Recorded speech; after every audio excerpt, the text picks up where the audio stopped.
සුබ දවසක් සියලු දෙනාටම. ගරු සෞඛ්‍ය ජනමාධ්‍ය ඇමති ડોક્ટર නලින්ද ජාතික මහත්මනි, ශ්‍රී ලංකා ඩෙන්ටල් ඇසෝසියේෂන් චෙයාර්මන් ප්‍රොෆෙසර් රුවන් ජයසිංහ මහත්මනි, සමාජ සෞඛ්‍ය අමාත්‍යාංශයේ ලේකම් ડોક્ટર අනිල් ජාසිංහ මහත්මනි, අධ්‍යාපන අමාත්‍යාංශයේ ලේකම් නාලක කළුවේව මහත්මනි, ඒ වගේම සිල්ම රාජ නිලධාරීන්, ඒ වගේම සිල්ම විශ්වවිද්‍යාලයේ පැමිණි ආචාර්යවරුන් වගේම පැමිණ සිටින සියලු දෙනාගේ අවසරයි. මම මේ වෙලාවේ මතක් කරන්න ඕනි අපේ හේලියෝඩ් නව සමාගම තමයි ලෝක මුඛ සෞඛ්‍ය දිනය මුළු ලෝකේ පුරාම මේ පාර ජනමත කරන්නේ.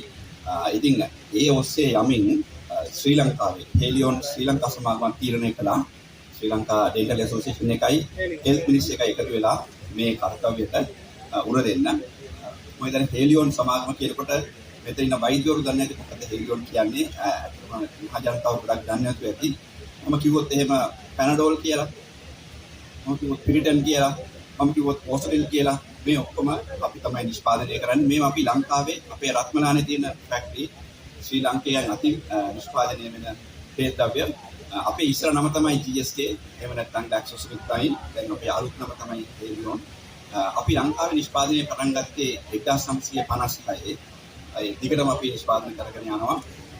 ඒ වගේම අපි රටවල් 6කට අපි බෙහෙත් අපනයනය කරනවා මේ වෙනකොට. ගිය අවුරුද්දේ අපට සම්මානයක් හම්බුණා මිනිස්ට්‍රි ඔෆ් ඉන්ඩස්ට්‍රීස් වලින් හොඳම බෙස්ට් ෆාමසිටිකල් එක්ස්පෝර්ට් අවෝඩ් එක. ඒ කියන්නේ අපේ රටේ ඉකොනොමි එක හොදාතර යනකොට මම හිතනවා අපි තවත් ඉන්වෙස්ට් කරලා බලාපොරොත්තු වෙනවා අපේ ශ්‍රී ලංකාවේ තවත් වැඩිපුර බෙහෙත් නිෂ්පාදනය කරන්න. අපි රටවල් 100කට එහා පැත්තේ අපේ ඉන්නවා. ඒ වගේම අපිට නිෂ්පාදනය කරන කර්මාන්ත ශාලා කියන්නේ ලෝකෙම 24යි. ඒ 24න් එකක් මම ආඩම්බරෙන් කියනවා ලංකාවේ තියෙන එක. ඒකෝර අපි මේ අවස්ථාව ගත්තොත් එහෙම අපි බලාපොරොත්තු වෙනවා ශ්‍රී ලංකා ඩෙන්ටල් ඇසෝසියේෂන් එකත් එක්ක එකතු වෙලා ලොකු දැනුවත් කිරීමක් කරන්න මුළු ලංකාව පුරාම. අපි කියන්නේ be sensitive to oral health and take the first step. ඒ කියන්නේ අපි මුඛ සෞඛ්‍ය අපේ පූර්ණ සෞඛ්‍ය ලොකු කැලක් මට ඉස්සෙල්ලා කතා කරපු ඔක්කොම වෛද්‍යවරු ඒ කියන්නේ පැහැදිලිව කතා කළා. ඒ කියන්නේ පැහැදිලි ජනමතයක් ඇති කරන්න. ඒ වගේම ඒ සඳහා ඇක්ෂන් එකක් ගන්න කියන එක තමයි අපි මේ පාර අපි අපේ උත්පාදනය කරගෙන තියෙන්නේ. ඒ වෙනුවෙන් අදත් ගොඩක් වැඩසටහන් ලෑස්ති කරලා තියෙනවා. ඒ වගේම මේ මාසෙ පුරාම අපි රට වටේ වැඩසටහන් කරනවා. මේකෙන් අපි බලාපොරොත්තු වෙනවා 50000කට එහා පැත්තේ ශ්‍රී ලංකන් පිරිසකට සායනික ගෙන්වලා නොමිලේ ඒ ප්‍රතිකාර ලබා දෙන්න. මේක තමයි අපි මේ අවස්ථාවේ උත්සාහ කරන්නේ.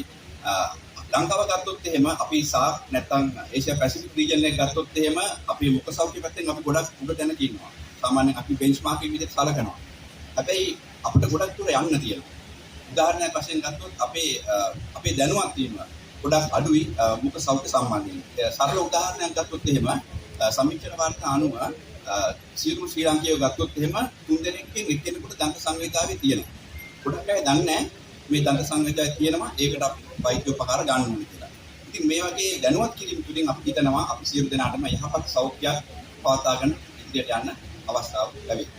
ඉතින් මේ වචන සුවපේ කියමින් මෙතෙන්ට වෙන සියලු දෙනාටම නැවත වරක් ස්තුතිවන්ත වෙමින් මගේ කතාව අවසන් කරනවා.